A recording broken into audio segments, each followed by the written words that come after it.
Kingdom Hearts 2 was probably the game I was looking forward to play the most in the Kingdom Hearts series. According to many, it is the best Kingdom Hearts game, but personally I was just looking forward to see what would happen next in the main story. I enjoyed Kingdom Hearts Chain of Memories. It had a really interesting combat system and it brought an even more interesting story to the table. After completing that game, I just couldn't wait to dive into the next game, as I just really wanted to see what would happen next in the story. There was, however, a bit of a pain in my heart, as I had to say goodbye to Kingdom Hearts Chain of Memories combat system. The direct sequel, Kingdom Hearts 358 over 2 days, added a nice story, but didn't really continue the main one.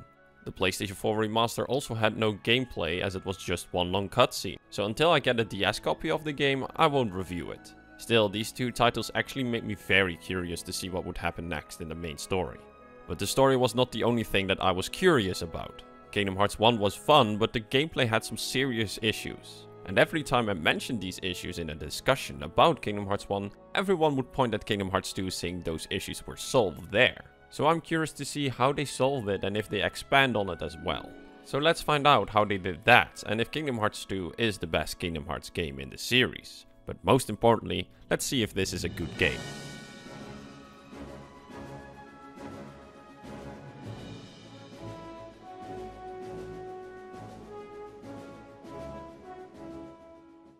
Kingdom Hearts 2 opens with a cinematic recapping the main events of Kingdom Hearts 1 and Chain of Memories.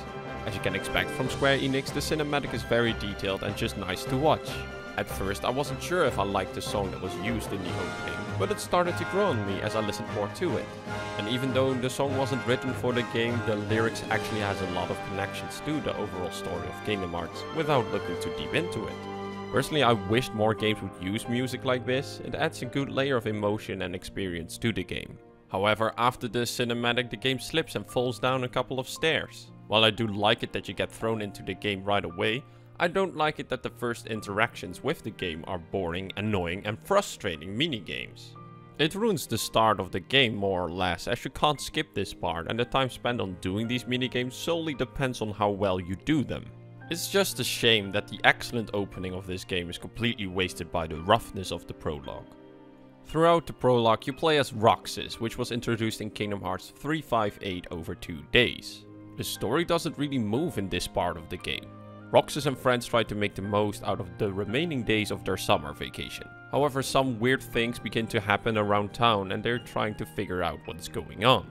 In this part of the game, most of the game mechanics that you will encounter in your playthrough are explained. While it gets the job done as a tutorial, it sacrifices story and overall fun by doing it in this boring and annoying way. The game gets back on its feet after the prologue as we switch to Sora. His story continues 1 year after the events of Chain of Memories. However, in the year of his absence, things happened. The darkness again spread through the many worlds, while Organization 13 continued to plot their own evil scheme. Sora, together with Donald and Goofy, set out to stop the darkness and Organization 13 while continuing the search for Riku and Mickey. I really liked the story, however, the pacing was very bumpy, which was caused by the Disney worlds. Kingdom Hearts throws Disney and Final Fantasy together and put a bit of their own flavor in there as well. However, in Kingdom Hearts 2, the Disney worlds not only slowed down the story, but heavily relied on your nostalgia for these Disney movies. Now, in the previous games there were also Disney worlds, but there they had their own little story happening in their own little world. In Kingdom Hearts 2, the concept of Disney worlds changed from small little side stories with Disney characters to nostalgia-filled movie references. Which means that you will have a rough time playing through a Disney world that is about a Disney movie you don't like or care about. Now, I haven't seen all Disney movies as a kid. Heck, my favorite Disney movies are even considered to be failures by Disney and are mostly absent in this game. But even Disney worlds where I saw the movie of were bland and just references. The first few times I liked these references, but it gets boring rather quickly. I do have to give them credit for making these Disney worlds so detailed and fit in so seamlessly into the game's art style. I lost count on how many different command menus there were, and I couldn't get enough of the detailed effects of every keyblade. Sometimes they even completely changed the main character's looks just to make them fit into the world. Newly added worlds like Tron and Pirates of the Caribbean were perfectly translated from live-action movies to the game's art style. Every time a new world was unlocked, I couldn't wait to see how it looked, even if it was a Disney world I didn't care about. And what I did care about was finally better represented in this game, the Final Fantasy characters. I might not have watched all Disney movies as a kid, but I played many Final Fantasy games as a kid. In the previous game, I was disappointed in the amount of Final Fantasy used, but in Kingdom Hearts 2, they made up for it. They felt like the complete opposite of most Disney characters. They weren't just references to the Final Fantasy games, they actually played a part in the main story, be it a small one. Still, the strongest elements of the game are the Kingdom Hearts characters and story, when it's not slowed down by some of the Disney worlds. Then it has a nice flow, and there have been many moments that I just couldn't wait to see what would happen next. This time, however, the story focused less on the fight between light and dark and more on conflict between characters. Because the story shifted in focus, I would say that Chain of Memories and 358 over 2 days are essential, even though you can consider them to be spin-offs. Most of the characters we already know from the previous titles.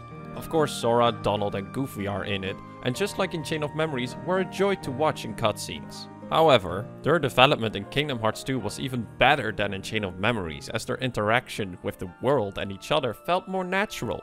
We also got some small progression on some of the characters from Organization 13, and of course, even some new characters, though most of the new characters were from the Disney worlds. The game overall has a lot of things like characters, details and story. That is where its strength comes from, but also its weakness. Kingdom Hearts 2 continues and improves the Kingdom Hearts 1 hack and slash type of combat with RPG elements.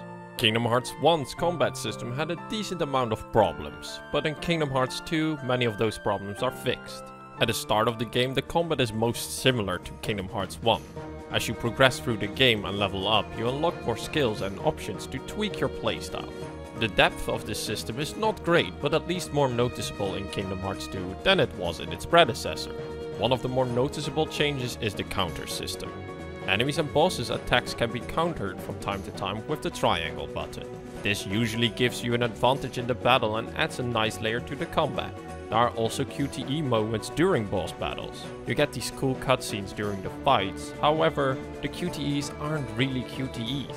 The button will always be triangle and you can spam it without any problem or negative effect. You are guaranteed to get a hit and it will do just as much damage as you would time it. Personally, I don't mind QTEs, but in Kingdom Hearts 2 most QTEs lack any form of impact. And this issue could have easily been fixed. I mean, the game sorta does it in 2 boss battles, where you actually need to time button prompts in your command menu. While it's good that they added new things to the combat, it's a waste that it's done so poorly. And this is a returning issue in Kingdom Hearts 2. While it fixes a lot of things of Kingdom Hearts 1, it also creates a lot of new issues. The difference is that the issues in Kingdom Hearts 1 were created as a result of trying to create something different and unique from scratch.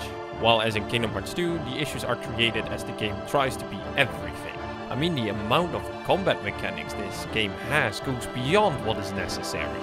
The combat consists of a leveling system, hack and slash, combos, magic, summons, multiple different drive forms, QTEs and counters. There's just too much stuff thrown your way in terms of combat that most of the things are forgotten the moment you close the tutorial. Abilities that you would think are standard in a game like this are completely hidden. For example, something as simple as a dodge roll is hidden in one of the drive forms. But leveling up the drive form is not as easy as you think. Drive forms are basically a temporary transformation. You can gain XP during this limited time, but every form has its own specific way of leveling. It's things like this that makes me really frustrated. If you really have to put a system like this in your game, then at least implement it in a way that you will use it naturally. I rarely use drive forms as it was buried under all the other commands in my menu, and the combat worked fine for most of the time without it. And then there are the enemies you fight throughout your playthrough. You can split them into 2 groups, the fun ones and the stun lockers. As the name suggests, a group is fun to fight and the other one is an absolute nightmare. This, however, is not completely the fault of Kingdom Hearts 2's combat being overly ambitious. Facing one enemy that unleashes a never-ending stun lock combo is doable, but having 2 or 3 can mean game over. And it only gets worse when the game decides to give you a mission with a timer, giving you a game over screen before your HP hits 0. Most deaths I got in Kingdom Hearts 2 were because I got stun locked till death or some timer ran out. Now, a death during a fair situation is fine. You make a mistake and you see your death coming, and you know what to do different next time. However, when it's in an unfair situation, it can be very frustrating, especially when it's a boss. Luckily, boss battles is something they nailed in Kingdom Hearts 2. Almost every boss was enjoyable, as most of them had a small gimmick. They were relatively easy, but it was just a lot of fun and a spectacle to fight, which is why I wonder why Kingdom Hearts 2 tries so hard being more than it needs to be. It's to my understanding that most people play Kingdom Hearts for the story. While gameplay is important, it doesn't need to be this complicated and ambitious to work for a game like this. When you fight the enemies and bosses that don't stun lock you, this game is a lot of fun. Combos and special attacks are fast and have a lot of details while still carrying an impact, even though you're mostly just spamming X. Same thing with the QTEs. Despite the lack of impact, it looks great and it's just a joy to watch. It's not like the game is constantly overburdened by the problems the combat creates. However, when it gets overburdened, it feels like hitting a wall that can't be overcome with a change of tactics or improving stats. Which ultimately is the exact same issue I had in Kingdom Hearts 1. The combat of Kingdom Hearts 2 is most of the time good, but not because it's designed or it having a nice degree of difficulty with a good learning curve. It is good because the combat's presentation is very detailed and fun to look at, and in my opinion that is where a game like Kingdom Hearts 2 should be. Many fans see Kingdom Hearts 2 as the best Kingdom Hearts game, and well, I agree with that to a certain degree. As of writing this review, I haven't played the whole series yet, but so far, story-wise, Kingdom Hearts 2 was definitely the best. Still, that's not saying much when I'm only halfway into the series. But to me, Kingdom Hearts 2 felt like the climax I have been waiting for since I completed Kingdom Hearts 1. Many stories from the previous games are resolved and many questions and mysteries are answered in Kingdom Hearts 2. It warms your heart and it's an overall joy to experience this story. But when it comes to gameplay, Kingdom Hearts 2 is not the best in the series. Don't get me wrong, it's a great experience and it was totally worth the many hours and frustrations. Kingdom Hearts 2 is an improvement of Kingdom Hearts 1, but I just wish this game didn't try so hard to be 100 things at the same time. Still, the game is good and a lot of fun, but if it kept the gameplay simple, it would have been better. And that concludes my review of Kingdom Hearts 2. I hope it was useful to you. If you already played it, do you agree or disagree with my opinion? Either way, I would love to hear your thoughts on the game down below. Thank you very much for watching. If you liked this video, leave a like and consider subscribing. And with that all being said, I wish you a good day and until next time.